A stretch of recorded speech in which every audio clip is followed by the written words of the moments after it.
Chapter 5. It's called charity, but I've noted that in this sense, charity is what we would call love or consciousness, extension, connection. Yeah.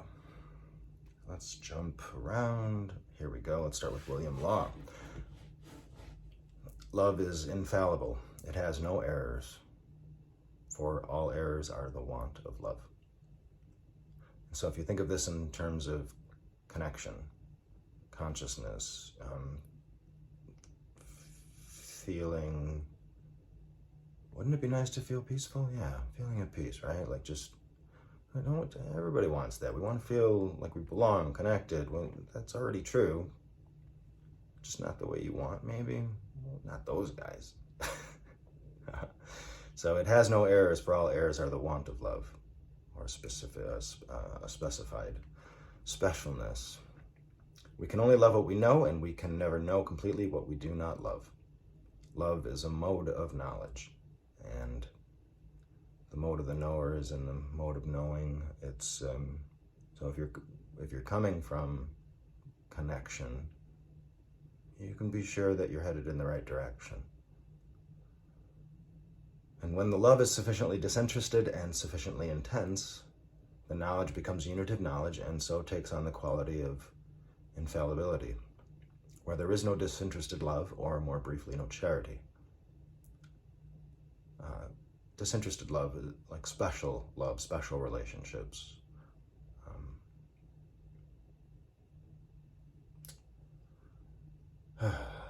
Right? No charity. There is only biased self-love, and consequently only a partial and distorted knowledge both of the self and of the world, of things, lives, minds, and spirit outside the self. The lust-dieted man, that would be those who do and get whatever you can and whatever you want. The lust-dieted man slaves the ordinance of heaven. That is to say, he subordinates the laws of nature and the spirit to his own cravings, and still never happy. The result is that he does not feel, and therefore makes himself incapable of knowledge. This knowledge of we can never know completely what we do not love. And so if you do not love yourself, you can't know yourself.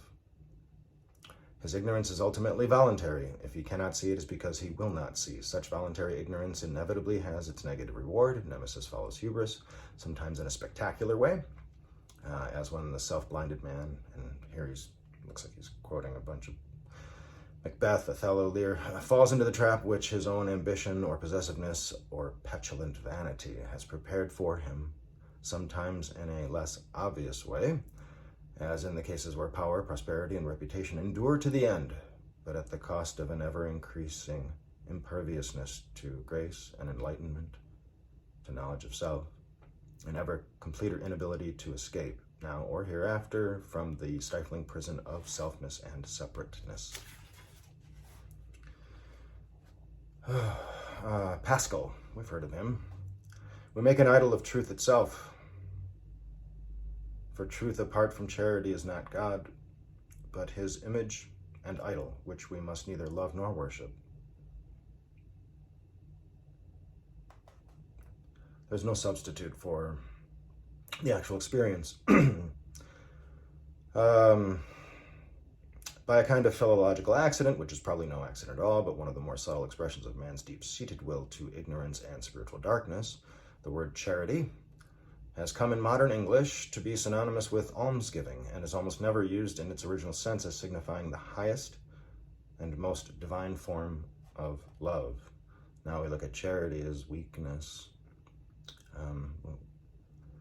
So, what is the acumen of charity? Ambiguity in vocabulary leads to confusion of thought, and in this matter of love, confusion of thought admirably serves the purpose of an unregenerate and divided human nature that is determined to make the best of both worlds, to say that it is serving God, while in fact it is serving Mammon, Mars, Priapus, ego, self. Now, systematically or in brief aphorism and parable, the masters of the spiritual life have described the nature of true charity and have distinguished it from the other lower forms of love. Let us consider its principal characteristics in order. First, charity is disinterested. What does that mean? Seeking no reward, nor allowing itself to be diminished by any return of evil for its good. God is to be loved for himself, not for his gifts, and persons and things are to be loved for God's sake because they are temples of spirit, consciousness, self. Moreover, since charity is disinterested, it must of necessity be universal. You only give to yourself if everything is connected, and we're pretty sure it is. Anasari of heart. Oh, yeah. A beggar, Lord, I ask of thee. More than 1,000 kings could ask. Each one wants something which he asks of thee. I come to ask thee to give me thyself. And Saint Catherine of Genoa.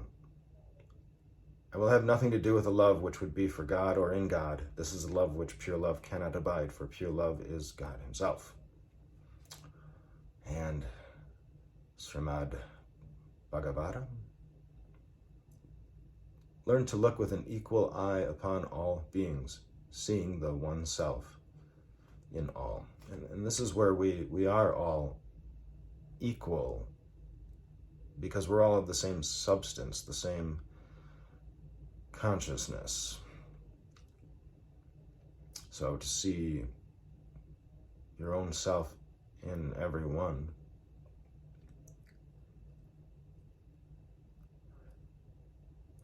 the second distinguishing mark of charity is that, unlike the lower forms of love, it is not an emotion. It begins as an act of the will and is consummated as a purely spiritual awareness, a unitive love knowledge of the essence of its object.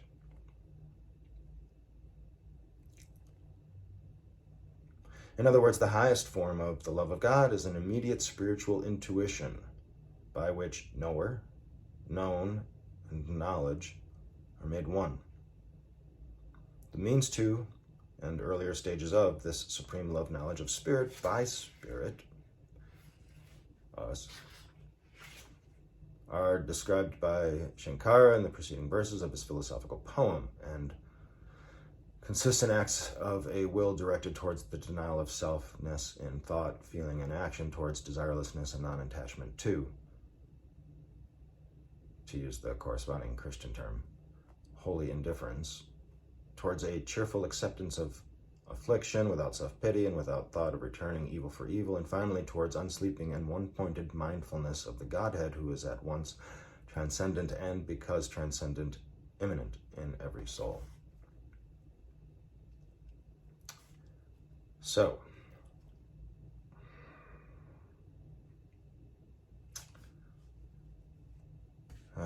St. John of the Cross talks about this sweetness that we search for, sweetness and joy only for ourselves. And here, peace, knowledge, and love of God, the reason why sensible love even of the highest object cannot unite the soul to its divine ground in spiritual essence, is that, like all other emotions of the heart, sensible love intensifies that selfness, which is the final obstacle in the way of such union. The damned are in eternal movement without any mixture of rest. We mortals, who are yet in this pilgrimage, have now movement, now rest. Only God has repose without movement. Consequently, it is only if we abide in the peace of God that passes all understanding. So it's a feeling and experience of peace, of connection, that experiencing it does pass to you. All this understanding of what it really is, that's the point of it. Meditation, contemplation. That we can abide in the knowledge and love of God. And to the peace that passes understanding, we have to go by way of the humble and very ordinary peace which can be understood by everybody. Peace between nations and within them, for wars and violent revolutions have the effect of more or less totally eclipsing God for the majority of those involved in them. Peace between individuals and within the individual soul, for personal quarrels Quarrels and private fears, loves, hates, ambitions, and distractions are, in their petty way, no less fatal to the development of the spiritual life than are the greater calamities. What's the difference? We have to will the peace that it is within our power to get for ourselves and others in order that we may be fit to receive that other peace, which is a fruit of the Spirit, and the condition, as St. Paul implied, of the unitive knowledge, love of God. So, this is what you're searching for in meditation, contemplation, and this is by This is the Surangama Sutra. It is by means of tranquility of mind that you are able to transmute this false mind of death and rebirth into the clear, intuitive mind, and by so doing, to realize the primal and enlightening essence of mind. You should make this your starting point for spiritual practices.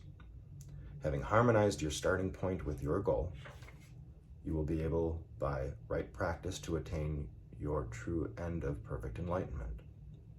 If you wish to tranquilize your mind and restore its original purity, you must proceed as you would do if you were purifying a jar of muddy water. You first let it stand until the sediment settles at the bottom, when the water will become clear, which corresponds with the state of the mind before it was troubled by defiling passions.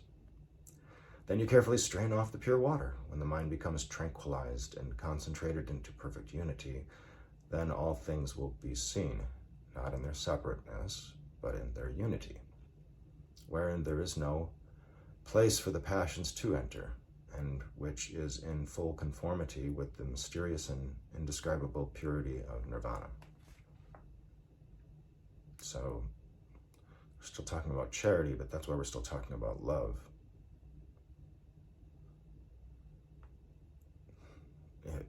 If you can experience it, if you have it, you don't search for it, you give it, because that's how you feel it even more.